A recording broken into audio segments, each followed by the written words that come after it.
Hello. I want to start out by saying this is my opinion. It doesn't have to be yours. It is just my take on things. And it is about sharing our stories. I do believe it's important that we share our stories. But I also believe that it's important to take into account where we are in our healing process for when we're going to share, or if we're ready to share. If we have something that can be offered to people toward their healing and are not just venting. Again, just my opinion.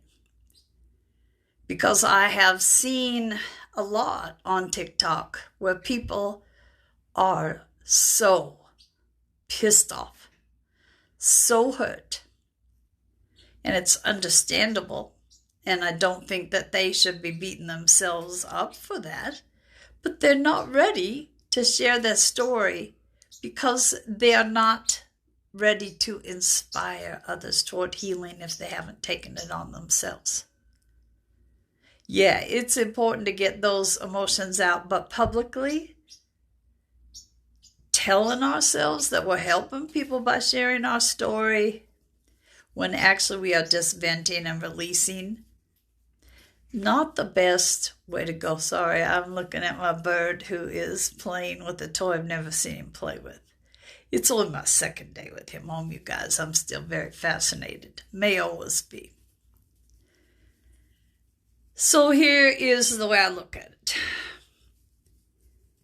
Because someone commented on one of my videos the other day, a lovely lady, and said, thank you for sharing your story. It makes me feel like I should share mine. And I said, yes, I think you should. As long as you are not bawling and blaming, you definitely have something of value to offer. Now, bawling to me is like really letting loose. I'm not saying there's anything wrong with getting teary-eyed or even shedding a few tears. But if you are at the stage of hysteria still, you are crying so hard you can barely tell the story, it's too soon. You need to get through that stage.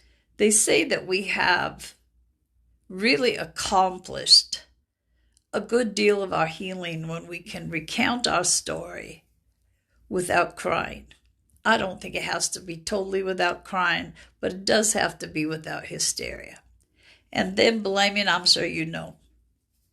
We take this stuff on before we come here. Our soul does. We decide what we want to learn. We decide what we will be presented with as far as hardship. And we can point our fingers at the perpetrators all we want, but there is a point we have to acknowledge. Our soul wanted to learn this from this person. Likely we had a soul contract, and this person is just fulfilling their end of it. Oh, and I know from personal experience that some people are just a little too enthusiastic about providing the experience, but that happens. So, again, just my thought. If you can inspire compassion in someone, that is doing something, but not pity. And so I think you can see why that stage of your healing is important. And what we really want to inspire in others is a desire for them to tackle their own challenges and to heal so that they can head toward living a better life without letting the trauma rule them. Yes, we all have things we deal with. And yes, we all have the potential to heal them so that we can leave that behind and move toward happiness. Fear. I don't know if anyone has ever made the claim that they have no fear. I would tend to think they're just blowing it out their ass if they do say that. I think fear is always going to be there. Maybe to a small degree, maybe to a huge degree.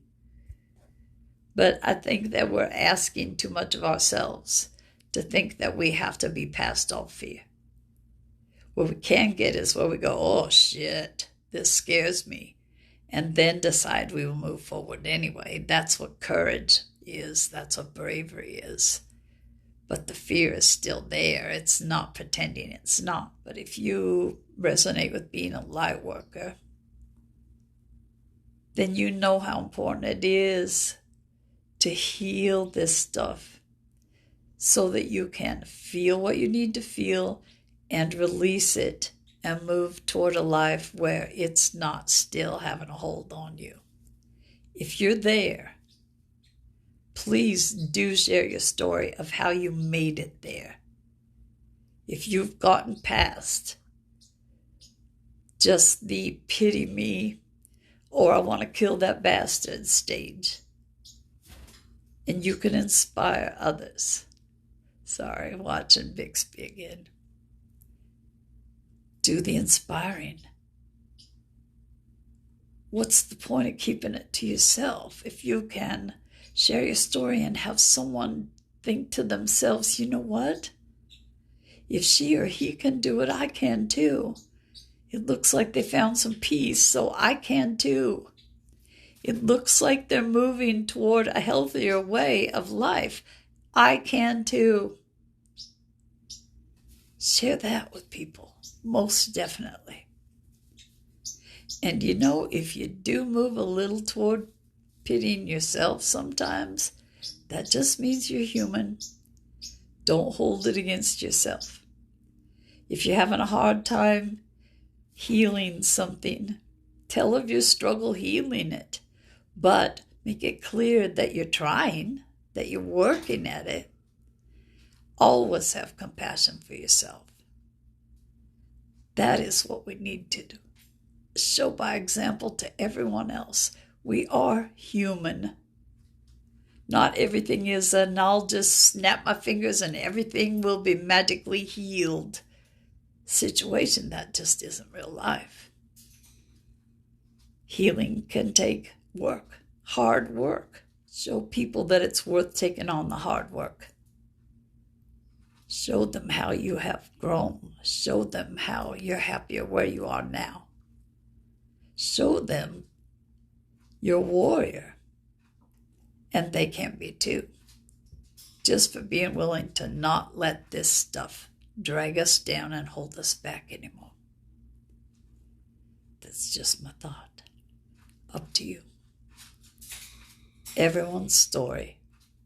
Now he's tossing pellets around. He's a pig. Everyone has a story to tell, but I do think it's important to gauge if we are at the place where we can share it effectively to help other people. All right, guys.